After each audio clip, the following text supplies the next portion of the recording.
Everyone, it's me Anjali Verma, your educator. और आज की इस वीडियो में हम लोग जो हमारा पहला चैप्टर है which is chemical reactions and equations, इस चैप्टर के जितने एनसीईआरटी बैक एक्सरसाइज के क्वेश्चंस हैं उनको करने वाले हैं। तो चलो स्टार्ट करते हैं विद आवर फर्स्ट क्वेश्चन। तो पहला क्वेश्चन हमारे पास एक मल्टीपल चॉइस क्वेश्चन है, यानी कि एमसीक्यू है। Which of the following statements about the reaction below are incorrect? तो यहाँ पर एक रिएक्शन गिवन है और हमसे पूछा गया है कि क्या ऐसे स्टेटमेंट्स हैं जो इनकरेक्ट हैं। ठीक है, lead is getting reduced, CO2 is getting oxidized, carbon is getting oxidized या lead oxide is getting reduced. सबसे पहले इस रिएक्शन को देखो। अब इस रिएक्शन में देखो यहाँ पर PbO Pb में चेंज हो रहा है, ऑक्सीजन का लॉस हो रहा है, विच मीन्स ये रिड्यूस हो रहा होगा। यहाँ पर मुझे क्लियरली दिख रहा है ऑक्सीजन का गेन हो रहा है, तो ये ऑक्सीडाइज हो रहा होगा। तो कार्बन क्या हो रहा है? Oxidize, this is correct. Lead oxide क्या हो रहा है? रिड्यूस, ये भी करेक्ट है। हमसे इनकरेक्ट पूछे गए थे, ये दोनों क्लियरली इनकरेक्ट हैं। ठीक है, जो लेड है वो रिड्यूस नहीं हो सकता क्योंकि वो तो हमारा RHS में आ रहा है, जो ऑक्सीडाइजिंग एजेंट है, रिड्यूसिंग एजेंट है। कौन सा सब्सटेंस रिड्यूस हो रहा है, ऑक्सीडाइज हो रहा है, ये सब कुछ हमें LHS में ही गिवन रहता है। ठीक है, तो लेड रिड्यूस हो नहीं सकता है। कार्बन डाइऑक्साइड जो है ये ऑक्सीडाइज हो नहीं सकती है। तो A और B इसका सही आंसर होगा, which means first answer is correct. अगर कौन से स्टेटमेंट्स करेक्ट हैं पूछा जाता तो आंसर होता C एंड D। ठीक है, चलो नेक्स्ट क्वेश्चन है, the above reaction is an example of. Combination नहीं, क्योंकि हमें पता है कॉम्बिनेशन में एक सिंगल प्रोडक्ट बनता है। डबल डिस्प्लेसमेंट हो नहीं सकता है क्योंकि उसमें एक्सचेंज ऑफ आयंस होता है, यहाँ पर दूसरा आयन है ही नहीं। ठीक है, डिकॉम्पोजिशन ये हो नहीं सकता है क्योंकि उस केस में एक ही सिर्फ रिएक्टेंट होना चाहिए। तो बचा हमारे पास सिर्फ D। तो yes, this is a displacement reaction because aluminium is more reactive than iron। तो उसने आयरन को डिस्प्लेस कर दिया है। ठीक है, चलो what happens when dilute hydrochloric acid is is added to iron fillings। तो आयरन में देखो अगर हम डाल देंगे HCl तो यहाँ पर ऑब्वियसली एक डिस्प्लेसमेंट रिएक्शन अगर करेगी, आयरन क्लोराइड बनेगा और हाइड्रोजन गैस। इस तरीके से रिएक्शन हमारी होगी। Hydrogen gas and iron chloride are produce, तो ए बिल्कुल सही है। क्लोरीन गैस तो देखो बनेगी नहीं ऑब्वियसली, क्योंकि जो आयरन है वो हाइड्रोजन को यहाँ पर डिस्प्लेस करेगा, ना कि क्लोरीन को। रिएक्शन तो हो रही है तो नो रिएक्शन हो नहीं सकता है because iron is more reactive than hydrogen. ठीक है, फिर यहाँ पर पानी नहीं बनेगा, यहाँ पर हाइड्रोजन गैस बनेगी। तो करेक्ट आंसर यहाँ पर हो जाएगा ए। उसके बाद what is a balanced chemical equation, why should chemical equations be balanced. देखो बैलेंस्ड केमिकल इक्वेशन वो होती है जिसमें जो टोटल नंबर ऑफ एटम्स हैं of each and every element वो सेम होने चाहिए। ठीक है, before and after the reaction, which means before the reaction जो टोटल नंबर ऑफ एटम्स आ रहे हैं किसी भी एलिमेंट के, वो आफ्टर द रिएक्शन भी सेम आने चाहिए। उस रिएक्शन को हम बैलेंस्ड केमिकल इक्वेशन कहेंगे। Now why should a chemical equation be balanced? To satisfy the law of conservation of mass. ठीक है, to satisfy the law of conservation of mass, जो टोटल नंबर ऑफ एटम्स हैं वो भी same होने चाहिए, तभी जाके जो मास है वो कंजर्व्ड रहेगा, अदरवाइज नहीं रहेगा। Translate the following statements into chemical equations and then balance them. ठीक है, तो यहाँ पर देखो हाइड्रोजन गैस है, कंबाइन कर रही है नाइट्रोजन गैस के साथ और अमोनिया बना रही है यानी NH3। अब बैलेंस कैसे करेंगे? बहुत सिंपल है। यहाँ पर देखो 2 हाइड्रोजन है, यहाँ पर 3 है, तो इसको तो बैलेंस नहीं कर पाएंगे। तो पहले इसको देख लेते हैं। नाइट्रोजन 2 है तो यहाँ पर मैं 2 लिख देती हूँ। अब देखो हाइड्रोजन कितने हो गए? 2 × 3 6।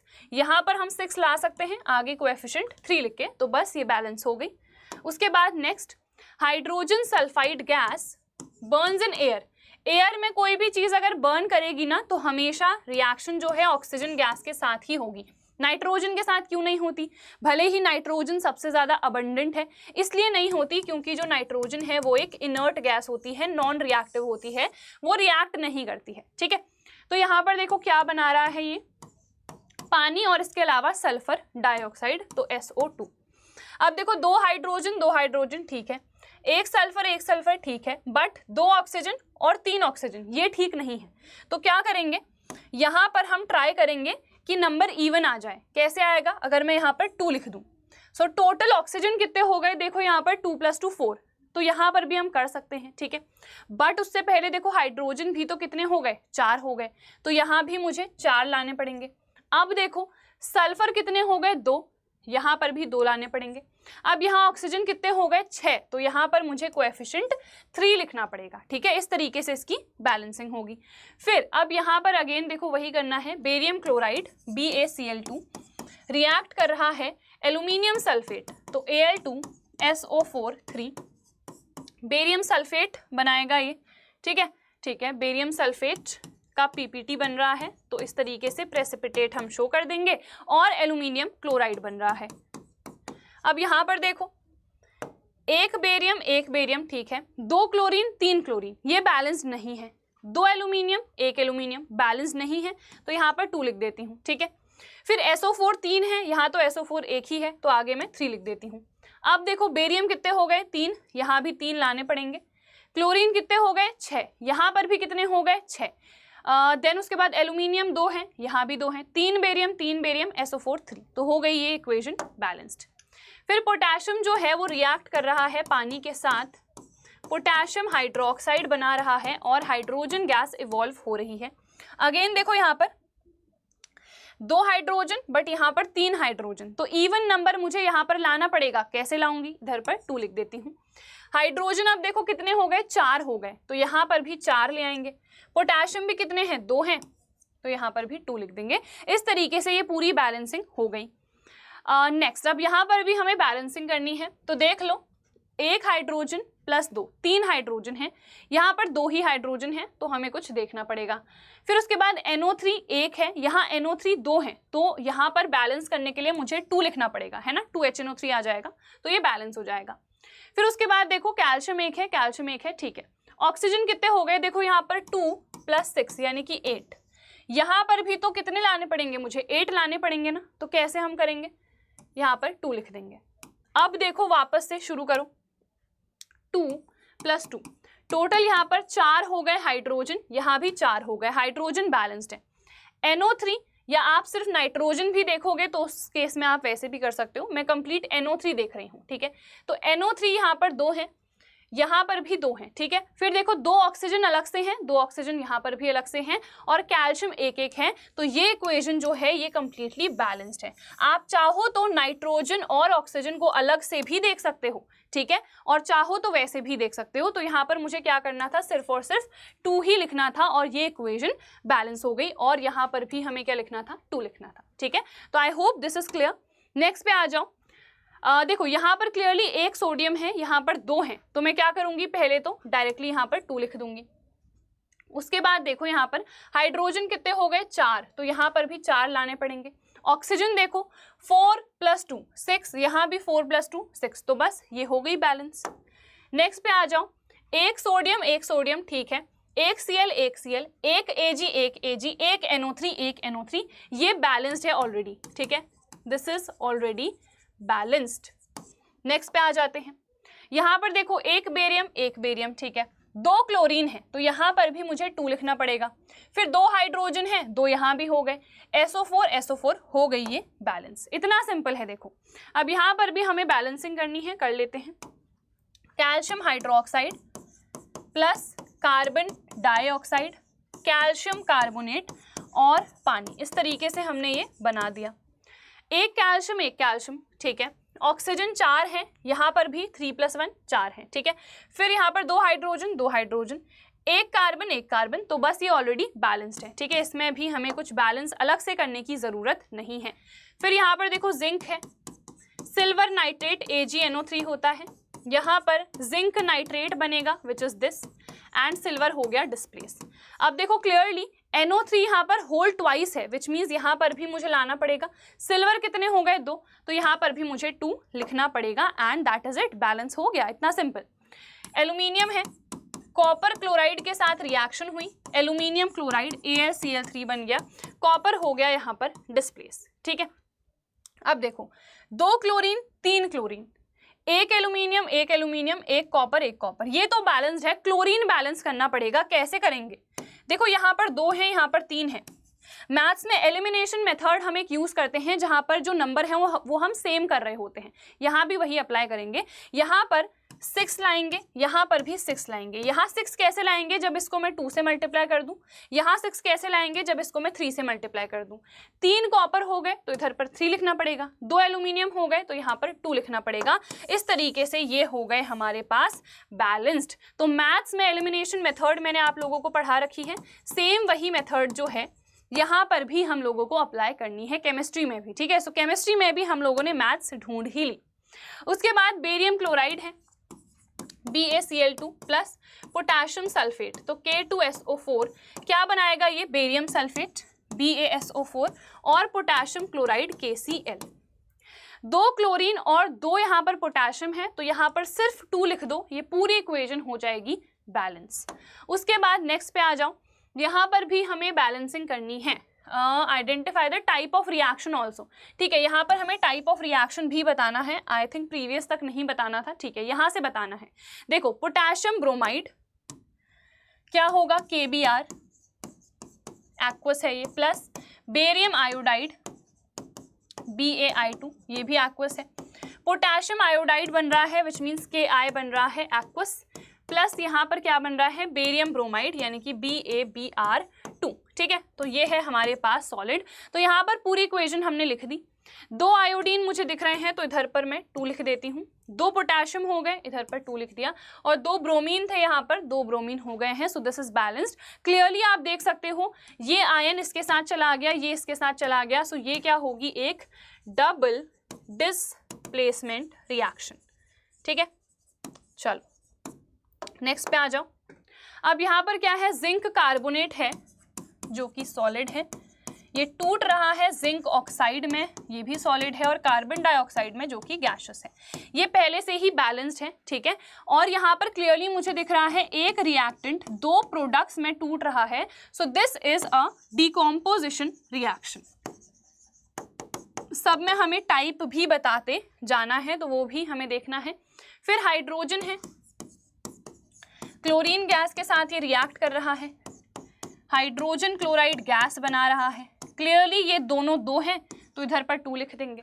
यहाँ पर 2 रिएक्टेंट्स एक सिंगल प्रोडक्ट बना रहे हैं विच मीन्स ये रिएक्शन कॉम्बिनेशन रिएक्शन कहलाएगी। रीजन भी कई बार पूछ लिया जाता है तो आपको पता होना चाहिए। फिर देखो मैग्नीशियम है, हाइड्रोक्लोरिक एसिड के साथ ये रिएक्ट कर रहा है, मैग्नीशियम क्लोराइड बना रहा है, ठीक है, एक्वस। हाइड्रोजन गैस इवॉल्व हो रही है, 2 हाइड्रोजन 2 क्लोरीन, यहाँ पर 2 लिख दो। क्लियरली जो मैग्नीशियम है उसने हाइड्रोजन को डिस्प्लेस कर दिया है। So this is an example of displacement reaction, ठीक है। चलो what does one mean by exothermic and endothermic reactions? Exothermic reactions are those reactions in which energy, or we can say heat also, heat is evolve. जहां भी heat का exit होगा, heat evolve होगी, बाहर आएगी, उस रिएक्शन को exothermic कहेंगे। ऐसी कोई भी रिएक्शन जहां पर जो एनर्जी है वो एब्जॉर्ब होगी उसको हम एंडोथर्मिक रिएक्शन कह देते हैं। एग्जाम्पल्स भी देने हैं। तो कैल्शियम ऑक्साइड यानी कि क्विक लाइम में जब हम पानी डाल देंगे तो कैल्शियम हाइड्रोक्साइड यानी कि स्लेक्ड लाइम बनता है, इसके साथ हीट एनर्जी इवॉल्व होती है, ये रिएक्शन है एक्सोथर्मिक। एक रिएक्शन यहाँ पर अभी लिखी थी ये वाली, तो यहाँ पर जब आप हीट प्रोवाइड करते हो ना, हीट जब एब्जॉर्ब होती है तब जाके ये रिएक्शन अगर करती है। सो ये डिकम्पोजिशन भी है and also this is an endothermic reaction, ठीक है। तो ये हो गया। Why is respiration considered an exothermic reaction? Explain. कोई भी जो रिएक्शन है वो एक्सोथर्मिक तभी कहलाएगी जब उस रिएक्शन में जो एनर्जी है वो इवॉल्व हो रही होगी। सो यहाँ पर रीजन भी आप क्या लिखोगे, respiration is considered as an exothermic reaction because by this process our body gets energy. So energy is evolved in this reaction. कोई भी रिएक्शन अगर पूछी जाती है कि एंडोथर्मिक क्यों है, तो क्यों है, बिकॉज वहां पर एनर्जी एब्जॉर्ब हो रही होगी, ठीक है। चलो नेक्स्ट पे आ जाऊं। Why are decomposition reactions called the opposite of combination reactions? देखो जो डिकम्पोजिशन रिएक्शंस है ना वो कॉम्बिनेशन रिएक्शंस की बिल्कुल ऑपोजिट होती हैं, बिकॉज डिकम्पोजिशन रिएक्शंस में एक सिंगल रिएक्टेंट टूटता है, 2 या 3 प्रोडक्ट्स में, जबकि कॉम्बिनेशन में उल्टा होता है। यहाँ 2 या 3 रिएक्टेंट्स होते हैं और एक सिंगल यहाँ पर प्रोडक्ट बनना होता है। That is why both of these are opposite of each other. Write equations for these reactions, कोई भी आप ले सकते हो। हाइड्रोजन क्लोरीन HCl बना रहे हैं, कॉम्बिनेशन हो गया। जिंक कार्बोनेट का डिकम्पोजिशन हो रहा है, सो डिकम्पोजिशन का। पानी का आप डिकम्पोजिशन करवा रहे हो, H2NO2 बन रहे हैं, वो भी डिकम्पोजिशन में आएगा। तो बहुत सारे एग्जाम्पल्स हमारे हो सकते हैं। Write one equation each for decomposition reactions where energy is supplied in the form of heat, light और electricity। देखो हीट तो अभी बता ही दिया था, जिंक कार्बोनेट का डिकम्पोजिशन। लाइट का बता देती हूँ, ठीक है, लाइट और इलेक्ट्रिसिटी। पानी में जब आप इलेक्ट्रिसिटी पास करोगे तो ये टूट जाएगा, डिकम्पोज हो जाएगा। हाइड्रोजन और ऑक्सीजन में 2 ऑक्सीजन है तो यहाँ पर 2 लिख दिया, 4 हाइड्रोजन हो गए ये, ठीक है। तो ये है हमारे पास जब हम इलेक्ट्रिसिटी के फॉर्म में यहाँ पर एनर्जी प्रोवाइड कर रहे हैं। देन देखो हम यहाँ पर सनलाइट प्रोवाइड करते हैं, तो यहाँ पर हम लाइट एनर्जी प्रोवाइड कर रहे हैं, तो ये सिल्वर और क्लोरीन में इस तरीके से डिकम्पोज हो जाता है, टूट जाता है। This is photolytic decomposition. इसकी बात करें सो ये इलेक्ट्रोलिटिक डिकम्पोजिशन होता है, ठीक है। चलो, what is the difference between displacement and double displacement reactions. देखो जो हमारे पास डिस्प्लेसमेंट रिएक्शंस होती हैं वो ऐसी रिएक्शंस होती हैं जहां पर एक जो हमारे पास एलिमेंट है वो दूसरे एलिमेंट को रिप्लेस कर रहा है, ठीक है। इसके अलावा अगर हम डबल डिस्प्लेसमेंट की बात करें ना तो यहाँ पर एक्सचेंज ऑफ आयन्स अकर कर रहा होता है। So what is the main difference कि यहाँ पर only one element will replace the other element. On the other hand, if we talk about the double displacement, so यहाँ पर entire exchange of ions अगर करेगा। Write equations for these reactions। देखो इतने सारे अभी हमने यहाँ पर example देखे थे। ये हमारे पास displacement reaction थी, ये हमारे पास double displacement थी, तो यही आप लोग यहाँ पर लिख सकते हो as examples also, ठीक है। चलो next पे आ जाओ, यहाँ पर कहाँ गया ये? Here is another question. In the refining of silver, the recovery of silver from silver nitrate solution involved displacement by copper metal. Write down the reaction involved। ठीक है, तो यहाँ पर देखो कॉपर की रिएक्शन हम सिल्वर नाइट्रेट के साथ जब करा रहे हैं तो जो सिल्वर है वो हमें ऑब्टेन हो रहा है। क्यों हो रहा है? बिकॉज कॉपर क्या होता है सिल्वर से ज़्यादा रिएक्टिव, तो ये क्या कर देगा, सिल्वर को डिस्प्लेस कर देगा इस तरीके से। तो यहाँ पर जो सिल्वर है वो रिकवर हो जाएगा, ठीक है। इसको बैलेंस कर लेते हैं, 2 NO3 आ गए तो यहाँ पर हम 2 लिख देंगे, 2 सिल्वर हो गए तो यहाँ पर हम 2 लिख देंगे, ठीक है। सो ये हो गई बैलेंस्ड इक्वेशन। फिर what do you mean by a precipitation reaction? A reaction in which a precipitate यानी कि प्रेसिपिटेट, ठीक है, यानी कि एक इनसॉल्यूबल सब्सटेंस जहाँ पर फॉर्म होगा उस रिएक्शन को हम एक प्रेसिपिटेशन रिएक्शन कहते हैं, ठीक है। A reaction in which a precipitate will be formed, and what is a precipitate? That is an insoluble substance which is formed after the reaction, so that reaction is known as a precipitation reaction. Examples भी हम लोग को यहाँ पर देने हैं, तो यहाँ पर देखो सोडियम सल्फेट बेरियम क्लोराइड के साथ आपने रिएक्शन करवा दी, बेरियम सल्फेट यहाँ पर बन गया और सोडियम क्लोराइड, ये हो गई बैलेंस्ड इक्वेशन, ठीक है। यहाँ पर बेरियम सल्फेट का वाइट कलर का प्रेसिपिटेट हमें मिलता है। इसके अलावा अभी हमने एक एग्जाम्पल में भी देखी थी जो बेरियम ब्रोमाइड वाला था, कहाँ गया, ये रहा। यहाँ पर देखो ये सॉलिड है विच मीन्स ये एज अ प्रेसिपिटेट इधर पर फॉर्म हो रहा होगा, ठीक है। तो ये हमारे पास एग्जांपल्स हो गए प्रेसिपिटेशन रिएक्शंस के, बिकॉज जो डबल डिस्प्लेसमेंट रिएक्शंस होती हैं वो प्रेसिपिटेशन रिएक्शंस भी होती हैं, ठीक है। चलो explain the following in terms of gain और लॉस ऑफ ऑक्सीजन, ठीक है। ऑक्सीडेशन में ऑक्सीजन का गेन होता है और हाइड्रोजन का लॉस होता है, ठीक है। रिडक्शन में ऑक्सीजन का लॉस हो जाता है और हाइड्रोजन का गेन हो जाता है। Very simple. हमें यहाँ पर 2 एग्जांपल्स भी देने हैं, तो कॉपर का ऑक्सीडेशन करा दो, मैग्नीशियम का ऑक्सीडेशन करा दो, तो यहाँ पर ऑक्सीजन का गेन हो रहा होगा इस तरीके से, ठीक है। तो ये एग्जाम्पल्स हो गए। रिडक्शन की बात करते हैं, नाइट्रोजन में हाइड्रोजन जोड़ दो, सो नाइट्रोजन का क्या हो गया, रिडक्शन हो गया। इस तरीके से हमने ये बैलेंस कर दिया, ठीक है। इसके अलावा कॉपर ऑक्साइड में भी हमने हाइड्रोजन पास कर दी तो कॉपर फॉर्म हुआ और H2O, तो यहाँ पर कॉपर ऑक्साइड का क्या हो गया, रिडक्शन हो गया, बिकॉज हाइड्रोजन क्या है, एक रिड्यूसिंग एजेंट है। और भी बहुत सारे एग्जांपल्स हो सकते हैं, तो जो भी आपको याद आता है मेंशन कर सकते हो। जैसे यहाँ पर कार्बन रिड्यूसिंग एजेंट है, तो यहाँ पर जिंक ऑक्साइड का इसने क्या कर दिया है, रिडक्शन कर दिया है। ठीक है, चलो, a shiny brown colored element X on heating in air becomes black in color. Name the element X and the black colored compound formed. Very simple. देखो ये जो ब्राउन कलर का शाइनी सरफेस है ना, ये क्या है, ये कॉपर है। This is copper metal. ठीक है, ये हमारा कॉपर का पाउडर भी हो सकता है, बट अल्टीमेटली हमसे सिर्फ एलिमेंट पूछा गया था, तो हम कहेंगे कि जो X है दैट इज कॉपर। अब जब ये कॉपर हम हीट करते हैं इन एयर, तो एयर में क्या प्रेजेंट रहती है, ऑक्सीजन। ऑक्सीजन के साथ कंबाइन करता है, जुड़ता है, कॉपर ऑक्साइड बना देता है। This will be the balancing. तो ये जो ब्राउन सरफेस है ना, इस पे ब्लैक कलर की कोटिंग लग जाती है। ठीक है, तो ये हमारी ब्लैक कलर की यहाँ पर कोटिंग लग गई, एंड हमें नेम ही करना था, तो नेम क्या है, कॉपर ऑक्साइड है इसका। ठीक है, चलो next, why do we apply paint on iron articles to prevent it from corrosion. Corrosion से बचाने के लिए हम पेंटिंग करते हैं, गैल्वेनाइजेशन करते हैं, तो ये जितने प्रोसेस होते हैं, these are preventive measures for corrosion. ठीक है, चलो next and the last question, explain the following terms with one example each. Corrosion and दूसरा क्वेश्चन यहाँ पर था रैंसिडिटी का, तो ये भी मैंने डिटेल में आप लोगों को पढ़ा रखा है। कोरोजन जो होता है एक ऐसा प्रोसेस होता है जिसमें जो मेटल है वो अपने अनडिजायरेबल फॉर्म में चेंज हो जाता है जब उस मेटल की reaction oxygen, air, moisture in सब के साथ होती है। ठीक है, so it is basically a process of conversion of the metal into its undesirable form on reacting with oxygen, air, moisture, water, acid etcetera.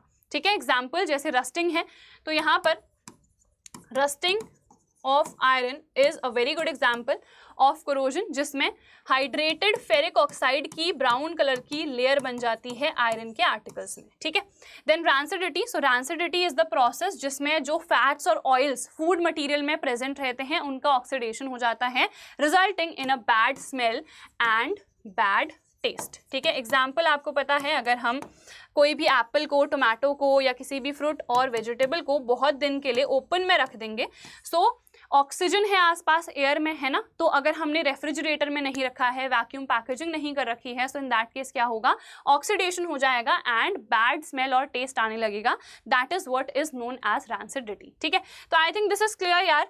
With this we end all the questions of our first chapter. जितने questions हैं सारे हमने बहुत ही बेहतरीन तरीके से कर लिए हैं। तो अगर आप लोगों को ये वीडियो पसंद आई है तो इस वीडियो को ज़्यादा से ज़्यादा अपने दोस्तों के साथ शेयर कर देना। मैथ्स के जो एनसीईआरटी सॉल्यूशंस हैं ऐसे ही मैं डालते रह रही हूँ, तो उन वीडियोस को भी इतना ही प्यार दिखाना। So that is it for this video. हम लोग मिलेंगे हमारी नेक्स्ट वीडियो में। Till then bye everyone, take care and all the very best.